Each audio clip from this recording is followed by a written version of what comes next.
Every once in a while, you find a piece of media that transcends entertainment. Something that doesn't just speak to your life, but of the many individuals around you. You might not even be able to point out why it resonates with you so much. You could call it a piece of art, but even that wouldn't do it justice. It could be a show, a film, a song, or even a video game. When I was younger, I used to find many things that spoke to me on a personal level, but as I've grown older and more cynical, my mind doesn't operate the same way. I think my transformative years are now behind me, and while my height might have stopped growing way earlier than it should have, my walls never did. But recently, I played a game that broke through all my walls in the blink of an eye. Your life. You're gonna show it to me. I want to see exactly what made you so absolutely great.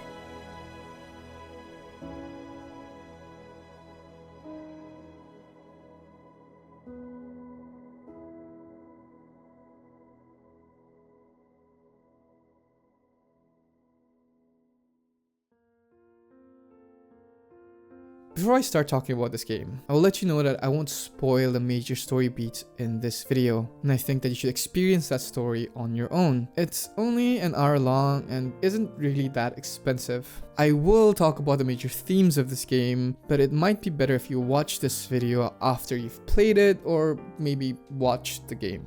But if you're still with me, let's talk about Before Your Eyes. I hope he's ready for this. Now, the next time that you blink, I'm gonna send you back. Now don't be afraid, and don't try to fight it. And just try to enjoy it this time.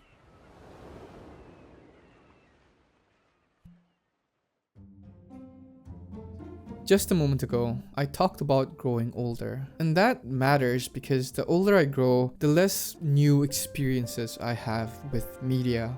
And that makes sense because the older you grow and the more experience you have with video games, you get used to the gameplay mechanics, the story cliches, the tropes, the gimmicks. But this was actually one of those new experiences for me. If you didn't know, Before Your Eyes is a story-based game where time moves forward when you blink. It of course uses your webcam to perform that function, but don't worry, it doesn't record or store any of your footage. Also, hearing that might make you overly conscious about blinking, but the game isn't tracking every single blink. Whenever this metronome appears, that's when your blinking will matter. And I think that's a great way to balance the game, as without it, I fear that the game would have moved way too fast. Now, this may not be the first time a game has used this tech to operate this way, but it's the first time it mattered to me. And that might sound like a gimmick, but the blinking is kind of what ties everything together. There is no other mechanic in this game other than the blinking. And to be honest, it doesn't really need anything else because there's little to no gameplay. Now that might make you just want to watch the whole game on YouTube like a film, and that's completely fine. But before you do that, let me just try and convince you why the blinking matters. Okay, so the basic premise of the game is that you are a soul moving on to be judged in the afterlife by the gatekeeper. Think of the gatekeeper as a god that will decide if you go to heaven or if you get turned into a seagull, which I think is supposed to be hell. But you cannot be judged on your own, so you need someone to present your case to the gatekeeper. That's where the ferryman comes in, who, by the way, I thought was a cat, but apparently is a dog. But like, look at him. That's a cat. But outside of being a dog that should be a cat, he is also your lawyer, meaning he's the one who will present your case to the gatekeeper. Also, you never really hire him. He just kind of comes up and decides that he wants to be your lawyer, and beggars can't be choosers. So now you have to tell him your entire life story so that he can make a presentable case for you, which takes you on a trip down memory lane as your life flashes before your eyes. The genius of this being a game is that if this was presented in any other medium, I don't think it would be close to how good it is right now. For a game that has no gameplay, it used tools of the medium to its full extent to tell its story. And that's where the blinking comes in. Based on where you blink, you might miss some big story beats and you'll have to fill in those holes on your own. But the story is simple enough that you can probably piece the puzzle together. But what you will actually miss out on are the smaller moments. Moments that might not shake up the whole world, but are key details to a memory, a person, and a life. For example, in this scene where your character Benny sneaks out of the house just before his entrance exam to a prestigious music academy to meet Chloe, his neighbor and first love. In the grand scheme of things, it was an unimportant conversation about a game that was copying Pokemon. But to me, it was one of the most charming conversations of the whole game until I blinked and I wasn't able to finish the conversation. What happened?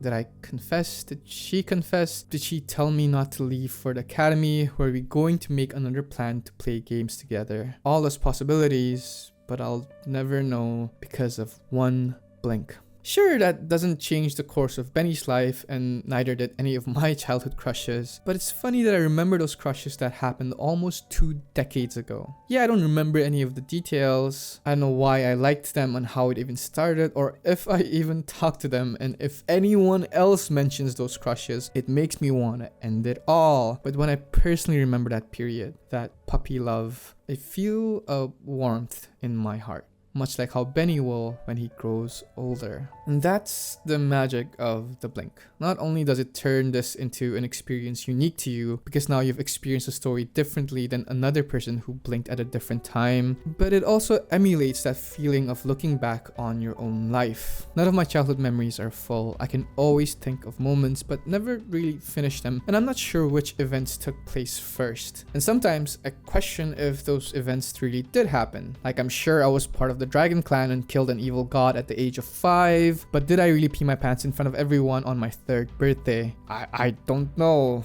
And Before Your Eyes captures that feeling of remembering a long lost memory so well, and that's all because it is a video game. By being a game, it amplifies your desire to want to stay in a period of time a little longer, and also the fear of letting go. There were moments in this game where I was feeling so tense and scared, even though there's nothing to be afraid of gameplay wise. No enemies to shoot, no attacks to dodge, and no monstrosities to hide from. And yet I was holding my eyes wide open just so I could complete a certain memory. And if this was just a film, I think it would never be able to do those things to me. And the game does have an option where you can deactivate the blinking and just watch everything without any worries, but to me that kind of kills a core aspect of the experience. And that experience is unique to video games, and I think specifically indie games. Indie games have blown up over the past few years, but contrary to some beliefs, they aren't a gold mine of quality.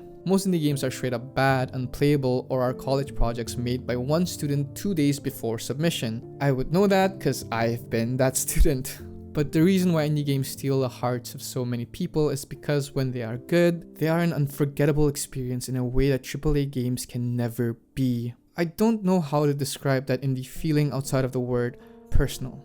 Like, it was created by people, not a corporate entity. And every element of Before Your Eyes has that indie personal feeling, be it the visuals, the music, and especially the voice acting. I'm not very good at describing things technically, so the only way I can describe the voice acting here is imperfect, but in a good way. Does that make sense? The people don't speak like clean, sanitized robots as they would in, let's say, an Ubisoft game or a Horizon game. And this isn't me talking shit on the voice actors that are in those games. They are all very talented, and it's usually the director telling them to speak like that. But Before Your Eyes captures the flaws we have in our everyday speeches. There's a lot of tongue clicking, there's hesitation in the voices that prevent the lines from feeling like they were memorized, and intentionally or not, it even captures that feeling of speaking when you have something in your throat. Please let the cat know. It's time to use the litter box, though. Baby steps. He's got one eye.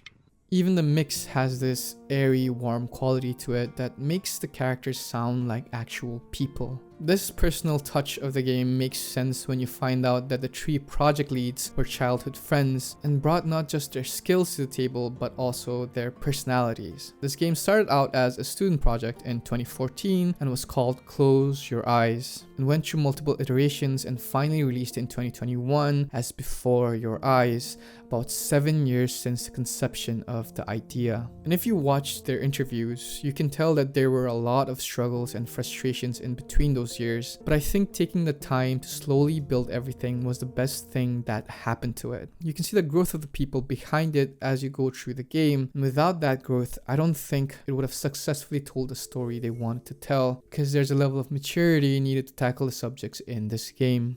As I said earlier, I won't be breaking the story down beat by beat like I did for my other 2 videos. And that's because I don't want to spoil anything, and again, I really recommend that you play or at least watch it on YouTube by yourself. But to end the video, I still want to talk about the overall themes and messages of this game. And it's funny because somehow all 3 of my videos on this channel now are about games that talk about life and mortality in some capacity. But this one more than the others. It's a game about the life we live and the life we want to live, capturing that feeling of being nostalgic for something that never really happened and about how our fate isn't in our hands. When the ferryman tells us to narrate our life story, the game is asking us an interesting question. If you died right now, how proud would you be of the life you lived, and how many times will you lie or bend the truth in your favor? See, I would love to say 0, but I'm very self-aware, and I know that I have lied many times to make myself seem like someone I'm not. And I've been doing that for a very long time. Like, for example, when I was a kid,